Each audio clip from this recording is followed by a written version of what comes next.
안녕하세요. 안녕하세요. 네, 테일러 컨텐츠 에디터 영준. 에디터 원희입니다. 벌써 2020년이 한 달도 채 남지 않았습니다. 맞아요. 연말을 맞이해서 다시 돌아온 결산의 시간. 2020년 하반기에 공개된 드라마 중에서 어떤 작품이 좋았던 작품과 아쉬운 작품으로 뽑았을까요, 저희가? 네. 올해는 유독 재밌는 한국 드라마가 많아갖고 고르기가 좀 힘들었던 것 같아요. 네. 일단 촬영일 이제 12월 8일이죠. 그쵸. 기준 아직 허쉬, 런온, 철인황후 등등 이렇게 아직 미방영 작품들이 있어서 이 작품들이랑 아직 방영 중인 작품들은 선정 기준에서 좀 제외를 했고요. 원희 에디터 같은 경우에는 올 하반기 어떤 작품을 보셨나요? 제가 본 드라마들은요.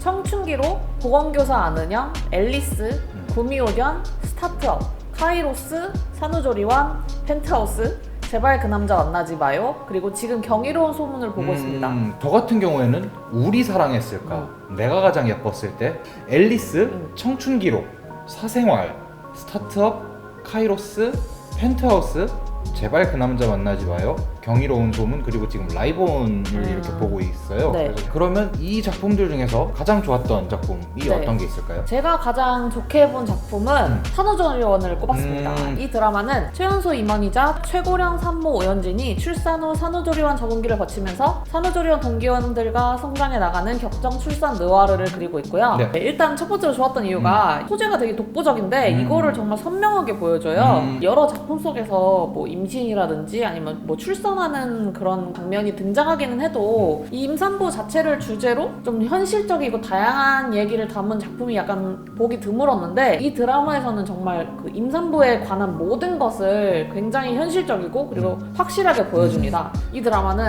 성교육용 시각자료라고 해도 손색이 없을 정도로 되게 좋게 엄청 봤어요. 현실적이었나 보다. 네. 네. 그리고 두 번째로 좋았던 게 이게 8부작 드라마인데 한 해 한 해가 굉장히 알찼어요. 조금 이게. 짧네요. 네, 이게 좀 짧은데 이 한 에피소드마다 굉장히 알차게 얘기를 담아서 임산부가 출산 전후로 겪을 수 있는 그런 사건들을 에피소드마다 되게 다양하게 보여줍니다. 예를 들어서 뭐 여성이, 특히 이제 직장인 여성이 이제 임산부가 됐을 때 받는 편견이라든지 뭐 그런 시선들이라든지 뭐 이런 것도 다루고 있고, 진통을 겪고 아이를 낳기까지 과정에서 겪는 일들, 또 이제 뭐 수유부터 시작을 해서 아이를 케어하면서 겪는 일들, 이런 것들을 굉장히 알차게 담아냈습니다. 세 번째로 좋았던 게 연출이 되게 재치가 가득해요. 설국열차 패러디도 있고 무협 드라마 같은 패러디도 있고 이렇게 온갖 패러디가 등장하는데 또 굉장히 코믹한 연출을 통해서 주인공들이 여러 가지로 갈등하는 상황들을 설명을 하는데, 사실 이게 임산부의 얘기다 보니까 겪어보지 않으면 모르는 얘기들도 그렇죠, 되게 많잖아요. 이렇게 좀 막연한 것들을 재미있게 이해가 속도 잘 되도록 그렇게 담아낸 점이 되게 인상적이었어요. 그리고 이 모든 것들을 제대로 살리는 그 연기가 되게 좋았는데요. 모든 배우가 연기가 되게 좋았는데 특히 이제 엄지원 배우랑 박하선 배우, 이마영 배우를 제가 뽑았어요. 엄지원 배우는 일을 굉장히 사랑하는 워킹맘이자 점차 아이를 향한 그런 자신의 사랑을 깨닫는 그런 모습을 담아낸 게 굉장히 인상적이었고, 박하선 배우는 이 하이킥 때 보여줬던 그 표정 연기들 있잖아요. 굉장히 정말 좀 이렇게 다채로웠죠. 다채롭게 네. 이렇게 완전 표정 연기가 여기서는 굉장히 빛을 발하시는데 네. 다혜로운 만능 어머니상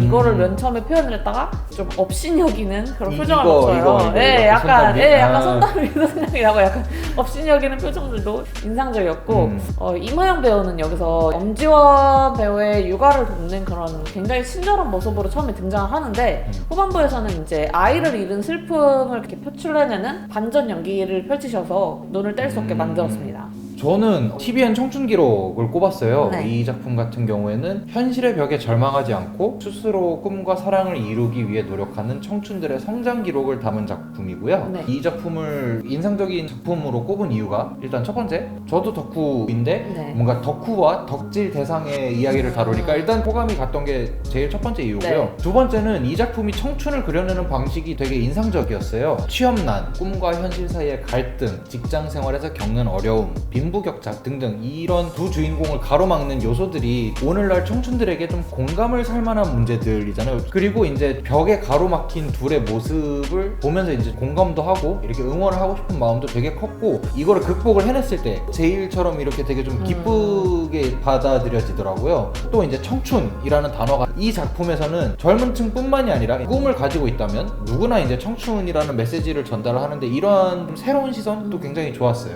그리고 이 작품의 결말 조금 이제 호불호가 갈릴 수 있는 부분이기는 한데 저 같은 경우에는 이게 마냥 해피엔딩이 아니어서 좋았던 것 같아요. 결과적으로 사이준이나 안정화가 소중한 것을 잃게 되잖아요. 그렇지만 이제 그걸 바탕으로 성장을 또 해낸단 말이죠. 이런 부분이 조금 인상적이었고 또 이 작품이 다루는 그 20, 30대 커플의 사랑과 이별이 굉장히 좀 현실적이라는 생각이 들었어요. 이별 후에 이렇게 쿨하게 이제 우리 친구처럼 지내자, 그 부분은 이게 어떻게 현실적이냐라고 이제 여길 수도 있겠지만 어쨌거나 지금까지 보지 못한 엔딩이 굉장히 확실하고 이 부분이 좀 신선하게 다가왔던 것 같아요. 그리고 제가 네 번째로 적은 게 박보검과 이제 박소담의 이제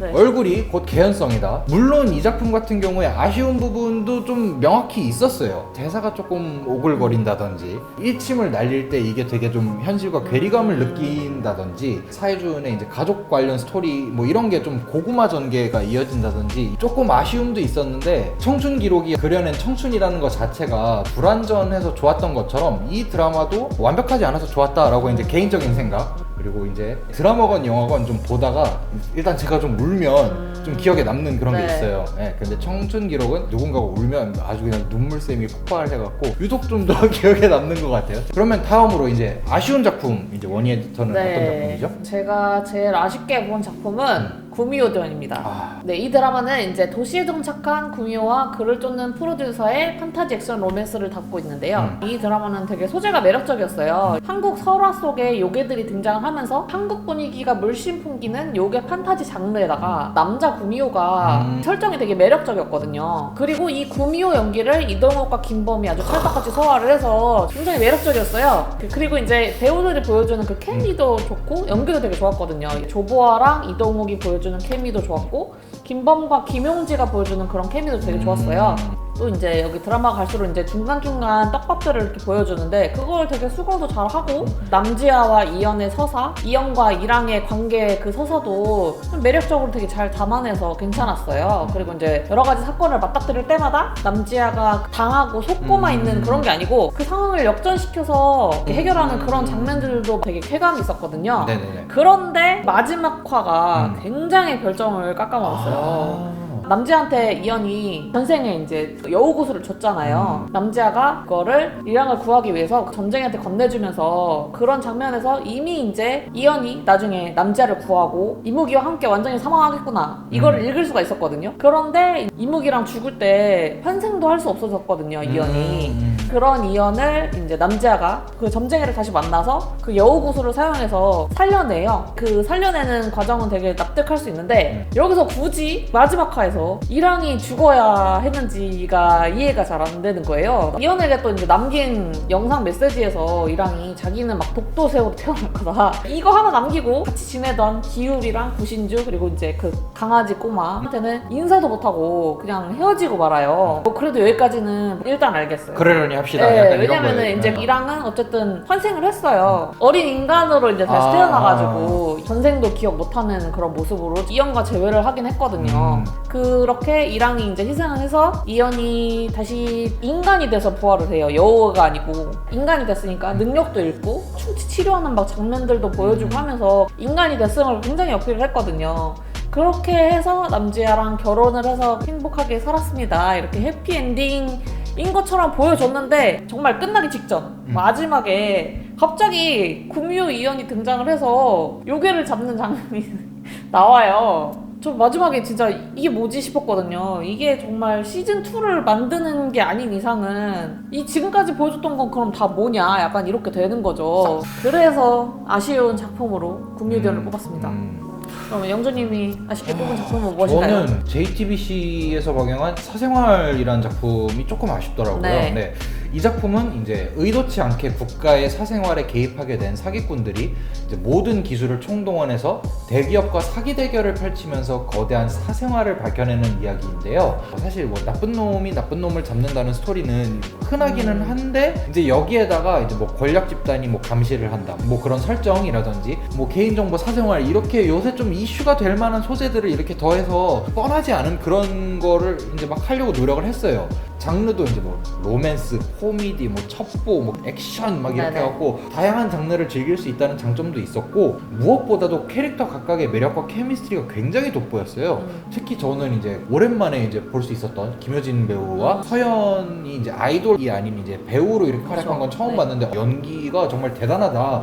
그래서 막 이제 기대를 하면서 봤는데 일단 가장 큰 단점이 뭐냐면 극이 너무 산만했어요. 시점이 좀 과거와 현재를 오가는 플래시백을 이제 자주 사용을 했는데요. 빈도수가 좀 잦다 보니까 내가 보고 있는 게 어느 시점이지 이가 좀 헷갈리더라고요. 이 부분이 지나치다 보니까 몰입도를 굉장히 해치는 기분이 들었고 기존 이제 시청자 풀이 이제 빠져나가는 거랑 신규 유입을 가로막는 약간 가장 큰 문제이지 않았나 싶을 정도로 굉장히 좀 거슬렸어요. 그리고 두 번째로 조금 아쉬웠던 부분이 캐릭터들이 이제 변화하는 시점이 있어요. 이전까지는 좀 범죄자였던 사람들이 이제 뭐 특정 사건, 이제 예를 들면 이제 배신이라든지 그런 걸 계기로 이제 갑자기 영웅으로 활약을 하려고 해요. 근데 이 사람들이 어쨌든 사기꾼이었잖아요. 네. 근데 그거에 대한 뭐 반성, 참회 그런 게 뭐 딱히 없이 그냥 어찌 보면 되게 뻔뻔하게 느껴진다고 할까요? 이제 자신들의 목숨이 걸린 일이고 이제 그러다 보니까 변하는 계기나 동기가 어느 정도 납득은 되는데 자기네들이 했던 거는 생각을 안 하고 이제 자기네들이 막상 당하니까 좀 이렇게 좀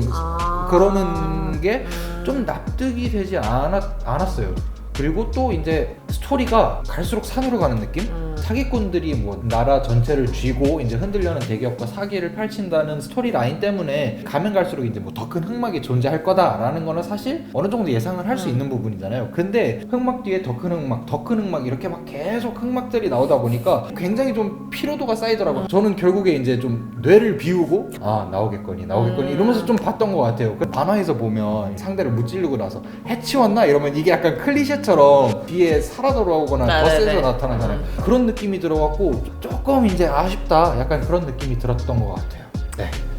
이렇게 하반기에 재밌게 봤던 두 작품과 또 이제 아쉽게 봤던 두 작품을 이렇게 뽑아봤고요. 네. 그러면 다음 시간에 만나요. 안녕. 안녕.